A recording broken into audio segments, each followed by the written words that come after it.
Print మరియు electronic media మిత్రులకు నమస్కారం. ముఖ్యమంత్రి రేవంత్ రెడ్డి గారి నేతృత్వంలో నడుస్తున్నటువంటి ప్రజా పాలనలో పాలన పడికేసింది అనుకున్నాం, కానీ అది ఏకంగా అటుకెక్కిందని చెప్పి ఈరోజు అర్థమవుతా ఉంది. సర్కారు పిఆర్ స్టంట్ల మీద, రాజకీయ ప్రత్యర్థుల మీద దాడి మీద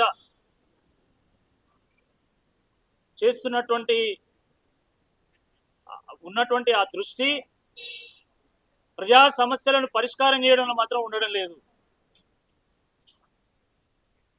ఒకవైపు నిరుద్యోగులు, మరోవైపు ఆశా వర్కర్లు, అంగన్వాడీ వర్కర్లు, గురుకుల టీచర్లు ధర్నాలు చేస్తుంటే, రాస్తారోకోలు చేస్తుంటే, మరోవైపు రాష్ట్రంలో మర్డర్లు, మానభంగాలు, హత్యలు, అరాచకాలు ఇవన్నీ జరుగుతూ ఉంటే ప్రభుత్వానికి కనీసం ఏమాత్రం చింత లేదు. ప్రభుత్వం నుండి కనీస స్పందన కూడా లేదు. జీవో 46 బాధితులు గత అసెంబ్లీ ఎన్నికల సందర్భంగా జీవో 46 వల్ల కొంతమందికి 60 మార్కులు వచ్చిన ఉద్యోగం వచ్చింది, మాకు 90 మార్కులు వచ్చిన ఉద్యోగం రాలేదని చెప్పేసి గ్రామీణ జిల్లాల్లో ఉన్నటువంటి అనేక మంది అభ్యర్థులు కాంగ్రెస్ పార్టీ నాయకులను స్వయంగా ఈరోజు ముఖ్యమంత్రిగా ఉన్నటువంటి రేవంత్ రెడ్డి గారిని, ఈరోజు ఉప ముఖ్యమంత్రిగా ఉన్నటువంటి బట్టి విక్రమార్క గారిని కలిసి మాకు అన్యాయం జరుగుతున్నది,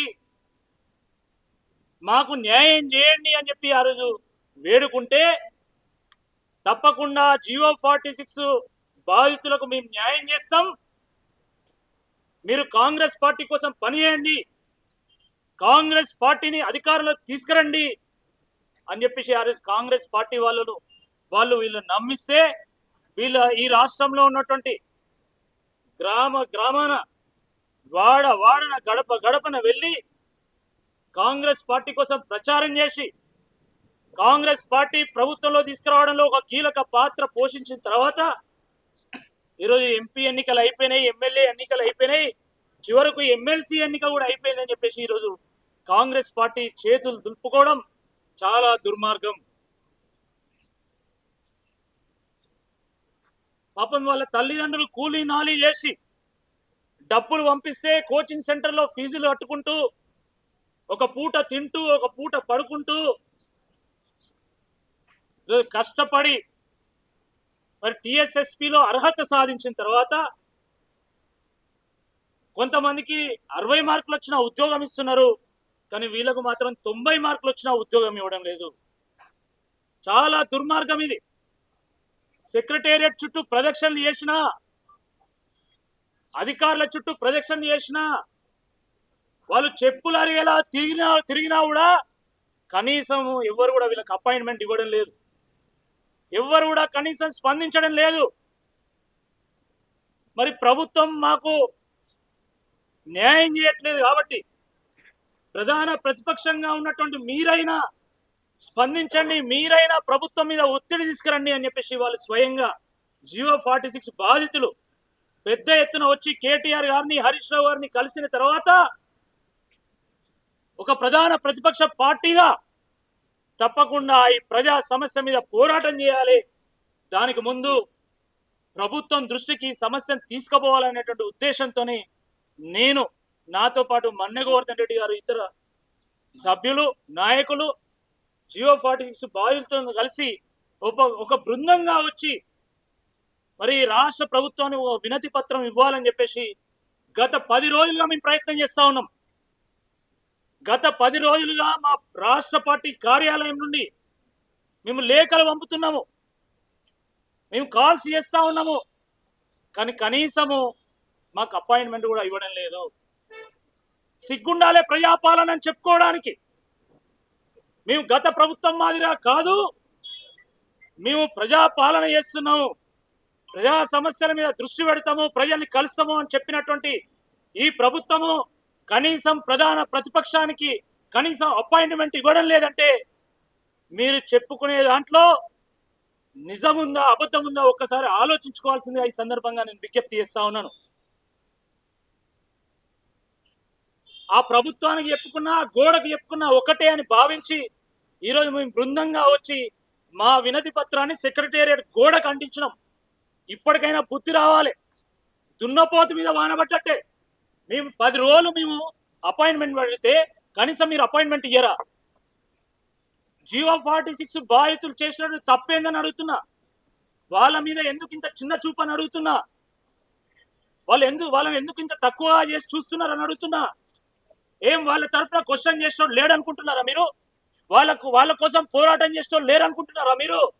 నేను మొన్న ఎమ్మెల్సీ ఎన్నికల సందర్భంగా కూడా నేను అనేక వేదికల్లో చెప్పిన, తప్పకుండా G46 బాధితుల పక్షాన కొట్లాడుతాం, మాకు ఓట్లేయండి అని చెప్పి నేను అభ్యర్థించిన. సరే తక్కువ తేడాతో మేము ఓడిపోయినాం, అయినా వెనక్కి తగ్గేది లేదు. గెలిచినా ఓడినా G46 బాధితుల కోసం బీఆర్ఎస్ పార్టీ పోరాటం చేస్తానని తెలియడానికే ఈరోజు మేము సెక్రటేరియట్ రావడం జరిగింది. నేను ఆ రోజు చెప్పిన, ఎన్నికల ఫలితం సందర్భంగా చెప్పిన, నేను చట్టసభల్లో అడుగు పెట్టకపోవచ్చు,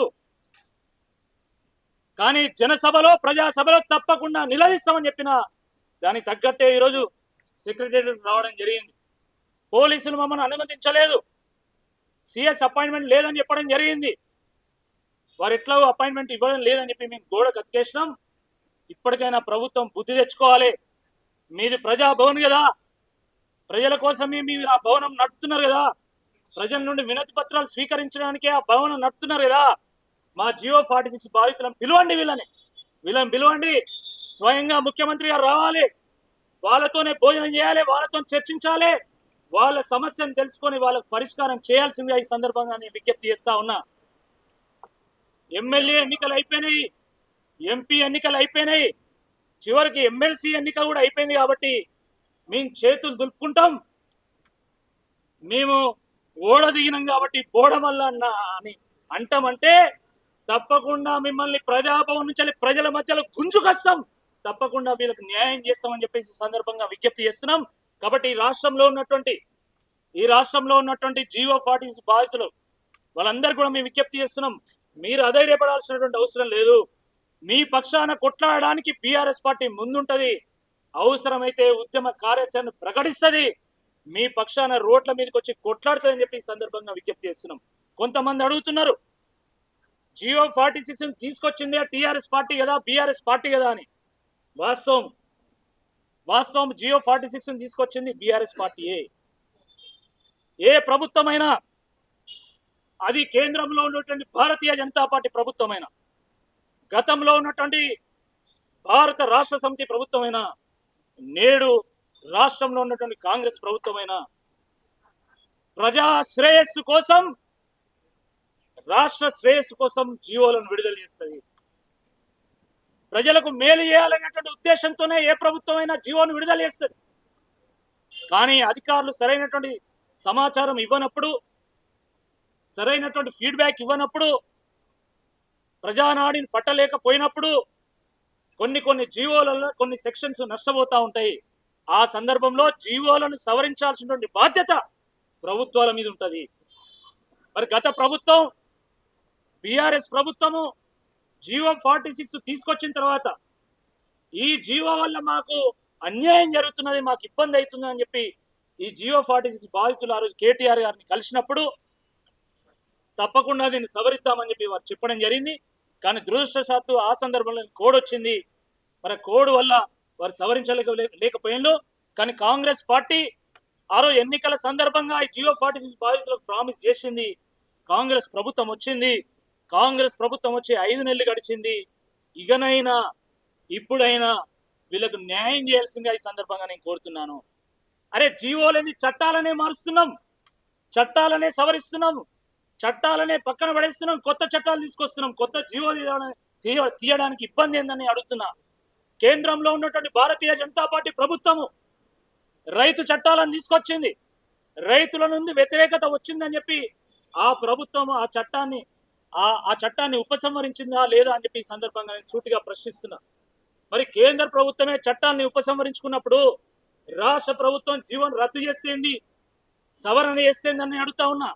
మీరు జీవోనైనా రద్దు చేయండి, లేదా జీవోను సవరణ చేయండి, లేదా సూపర్ న్యూమరీ పోస్టులు క్రియేట్ చేసైనా ఈ బాధితులకు న్యాయం చేయండి అని చెప్పి ఈ సందర్భంగా నేను విజ్ఞప్తి చేస్తున్నా. తప్పకుండా న్యాయం జరుగుతున్నటువంటి నమ్మకం మాకున్నది. న్యాయం జరగకపోతే ఈ ప్రభుత్వం మెడలు ఎట్ల వంచాలో కూడా ఉద్యమ పార్టీ అయినటువంటి బీఆర్ఎస్ పార్టీకి తెలుసు అని చెప్పి ఈ సందర్భంగా హెచ్చరిస్తున్నా.